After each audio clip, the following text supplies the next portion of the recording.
Et salut l'ami du voyage et bienvenue sur cette nouvelle vidéo. Aujourd'hui je vais te parler d'un pays que j'adore, un de mes pays préférés, c'est l'Argentine. Et plus précisément je vais te parler de mon séjour dans le nord de l'Argentine, dans la région des Quebradas. Alors avant de commencer, il faut savoir que quand je suis arrivé en Argentine, je ne savais pas du tout ce que j'allais y faire. Parce qu'en fait, quand j'ai préparé mon voyage, quand j'ai préparé mon tour du monde, j'en avais un peu marre d'être la tête dans les bouquins et sur internet à rechercher ce que je pouvais faire dans les pays, parce qu'il faut savoir que voilà, l'Argentine et le Brésil c'était les deux derniers pays que je devais visiter, donc j'en avais un peu marre de faire des recherches depuis 6 mois sur ce que je devais faire. Donc lorsque je suis arrivé dans ce magnifique pays, je ne savais pas du tout ce que j'allais y faire. De plus, il faut savoir que quand je suis arrivé dans ce magnifique pays, j'avais un peu le blues. Parce qu'en fait, avant ça, j'étais au Chili et j'avais logé à Santiago chez un ami à moi, un ami français qui habite là-bas. Et mon meilleur ami aussi était venu me rejoindre, et avec tout ça on avait fait une joyeuse colocation avec d'autres Français qui habitent au Chili, des Toulousains en plus, voilà.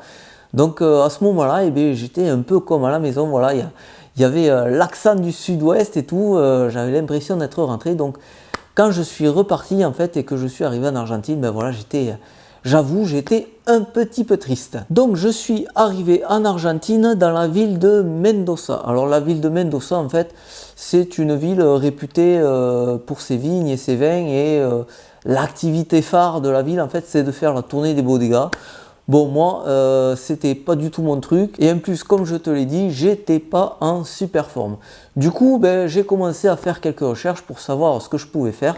Alors, je savais que je ne pouvais pas aller au sud de l'Argentine, parce qu'à ce moment-là, c'était l'hiver austral en fait, en Argentine. Donc, dans le sud, il faisait très très froid, les routes sont pas praticables et tout, on peut pas y aller, on peut pas aller en Patagonie.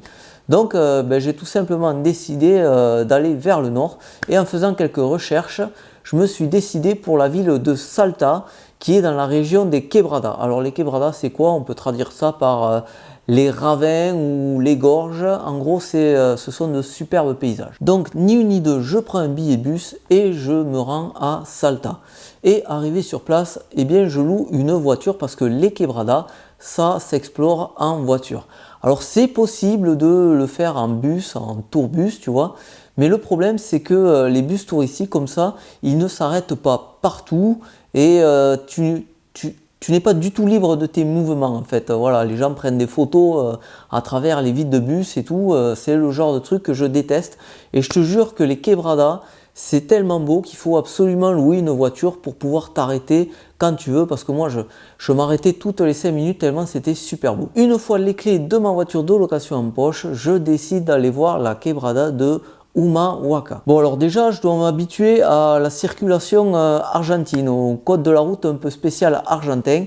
Alors faut avouer, c'est un petit peu le bordel, voilà, ça double de tous les côtés. Bon, c'est pas encore comme en Inde, mais c'est quand même un peu le souk, faut faire attention. J'avoue que quand j'étais en ville et quand je sortais de la ville, j'étais quand même pas mal stressé, voilà, j'avais pas envie de bousiller ma voiture de location.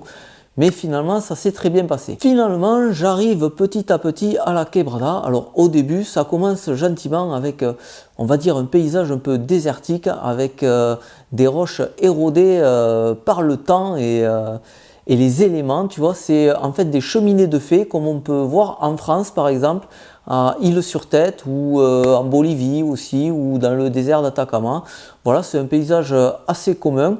Mais petit à petit, quand j'avance, je découvre un autre paysage. Et là, ce qu'il y a à voir de très intéressant dans la Quebrada de Humahuaca, c'est la Montaña de Siete Colores, la montagne de 7 couleurs. Alors ça, c'est super beau. Bon, j'avais déjà vu ça quand j'étais au Pérou, avec pareil, ça s'appelle la Montaña de Siete Colores.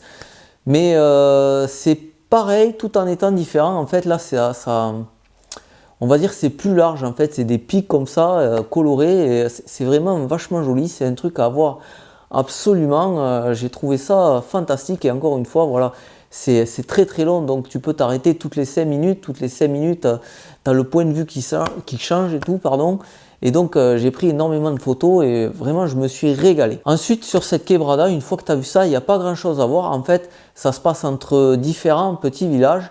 Et donc si tu veux, tu peux faire un road trip en fait itinérant, t'arrêter dormir dans les petits villages comme ça et continuer tout ton road trip. Moi je suis juste arrivé au bout et en fait après je suis reparti en marche arrière sur Salta.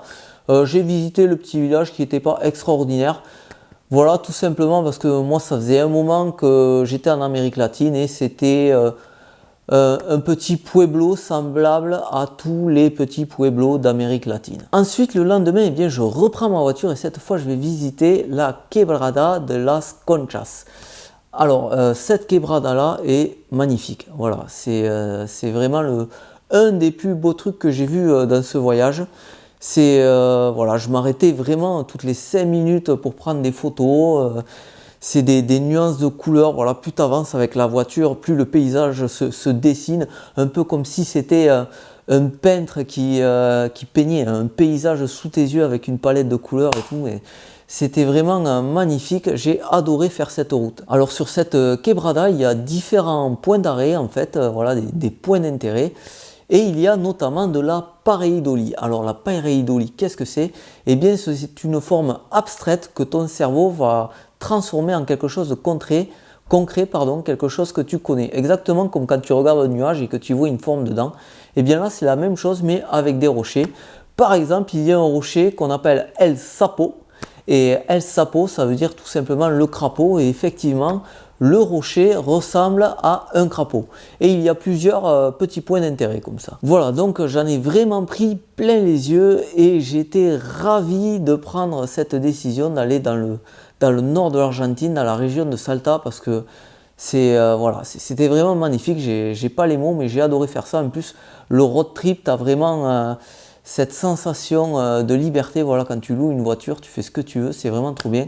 Encore une fois, il est possible de faire des tours guidés de ces quebradas, mais voilà, tu restes dans le bus, tu t'arrêtes sur le bord, tu prends des photos à travers les vitres, et je trouve ça inintéressant.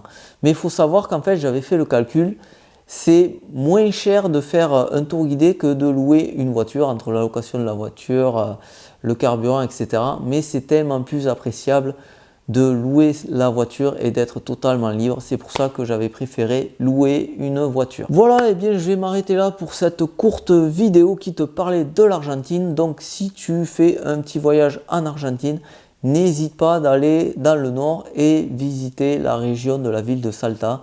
Je te jure, c'est vraiment magnifique. Encore une fois, tu peux même te faire un bon gros road trip en itinérance, en dormant dans des petits pueblos comme ça, en faisant toutes les quebradas. Franchement, c'est super, quoi. Allez, comme d'habitude, je t'invite à t'abonner, à cliquer sur la cloche, à mettre un petit like et un petit commentaire, à me suivre sur les réseaux sociaux. Et en attendant la prochaine vidéo, je te dis à bientôt ici ou ailleurs dans le monde. Et en attendant, explore, découvre, voyage. À plus!